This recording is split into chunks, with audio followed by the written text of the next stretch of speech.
पूजा करे ले जाई हाँ मैया दरबार।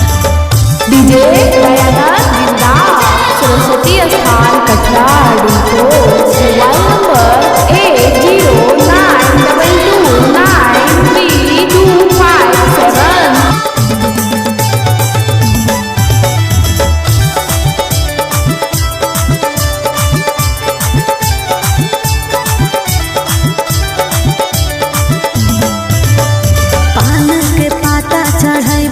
फूल रे माफ करथिन मैया होतई जे भूल रे। पूरा हो जैतो जे हो तोर सपनावा हरे आरती उतारे में दिहा ध्यानवा।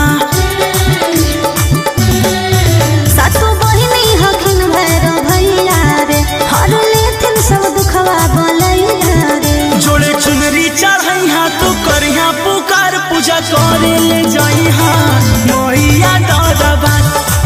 पूजा करे ले जाई हाँ मैया दरबार। डीजे दयानंद जिंदाबाद सरस्वती स्थान कटराड़ मोबाइल नंबर 8092293257।